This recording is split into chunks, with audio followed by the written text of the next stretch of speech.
Marks angles স্কুলে আপনাদের সবাইকে স্বাগত। মার্কস এঙ্গেলস স্কুলে মার্ক্সবাদে ব্যবহৃত বিভিন্ন পরিভাষা নিয়ে সহজ করে ধারাবাহিকভাবে আমরা আলোচনা করছি। প্রাথমিকভাবে মার্ক্সবাদে ব্যবহৃত সাধারণ কিছু পরিভাষা নিয়ে আলোচনা করেছি। এখন মার্ক্সীয় দর্শনে ব্যবহৃত বিভিন্ন পরিভাষা নিয়ে আলোচনা শুরু করেছি।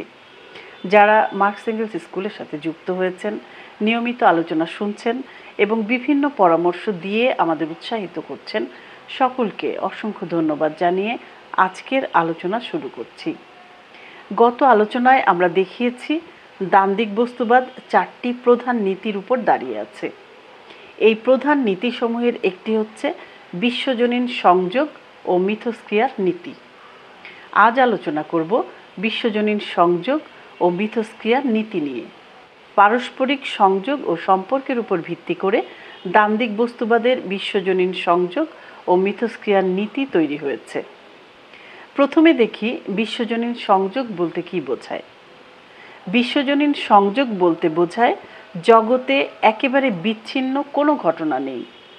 সমস্ত বস্তু ও ঘটনা একে অপরের সঙ্গে সম্পর্কিত এবং পরস্পর নির্ভরশীল। অর্থাৎ পৃথিবী বা মহাবিশ্বে কোনো কিছুই স্বতন্ত্রভাবে একা অবস্থান করে না। প্রতিটি বস্তু, প্রক্রিয়া বা ঘটনা অন্য কিছুর সাথে কোনো না কোনোভাবে সংযুক্ত ও প্রভাবিত।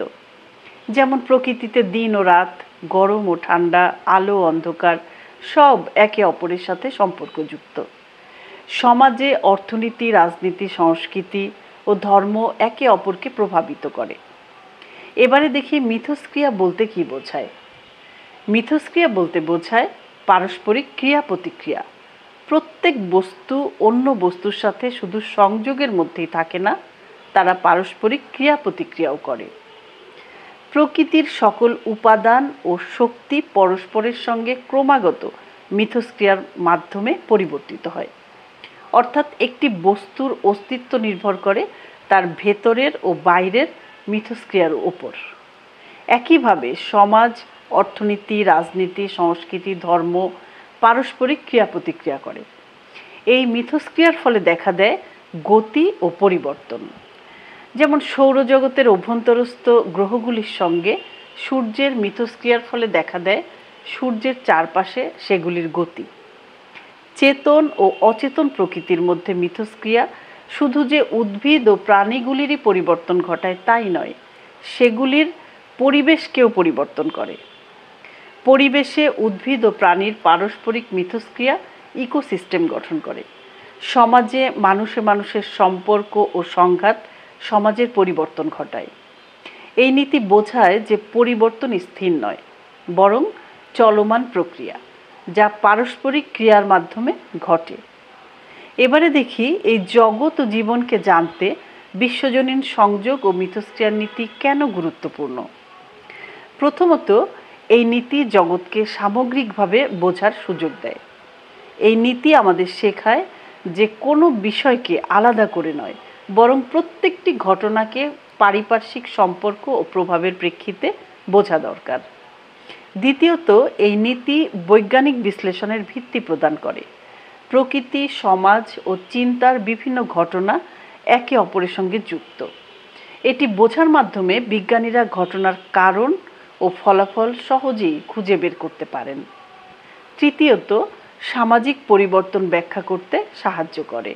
সমাজের অর্থনীতি, রাজনীতি, সংস্কৃতি, শিক্ষা ইত্যাদি একে অপরের সঙ্গে সম্পর্কিত। এক ক্ষেত্রে পরিবর্তন হলে অন্য ক্ষেত্রেও প্রভাব পড়ে। এই নীতি সমাজ পরিবর্তনের বৈজ্ঞানিক বিশ্লেষণে সহায়তা করে। চতুর্থত, মানব চিন্তায় পারস্পরিক নির্ভরতার বোধ জাগ্রত করে। মানুষ, প্রকৃতি ও সমাজের মধ্যে গভীর সম্পর্ক বোঝা গেলে মানুষ নিজের অবস্থান ও দায়িত্ব সম্পর্কে সচেতন হয়। পঞ্চমত, এই নীতি সমালোচনামূলক ও যুক্তিনিষ্ঠ চিন্তাকে উৎসাহ দেয়। কোনো ঘটনার একক কারণ না খুঁজে বহু সম্পর্কিত কারণ খুঁজে বের করার অভ্যাস গড়ে তোলে, যা চিন্তার গভীরতা বৃদ্ধি করে। বিশ্বজনীন সংযোগ ও মিথস্ক্রিয়ার নীতি আমাদের শেখায় যে বাস্তব জগৎ একটি চলমান, পরস্পরের উপর নির্ভরশীল ও সম্পর্কযুক্ত ব্যবস্থা। তাই বাস্তবতার সঠিক বোঝাপড়া ও পরিবর্তনের জন্য এই নীতি অত্যন্ত গুরুত্বপূর্ণ। আগামী পর্বে দ্বান্দ্বিক বস্তুবাদের আরেকটি নীতি, বিকাশের নীতি নিয়ে আলোচনা করব। ততক্ষণ সকলে ভালো থাকবেন। ভালো লাগলে চ্যানেলটি সাবস্ক্রাইব করে আমাদের সাথে থাকতে পারেন।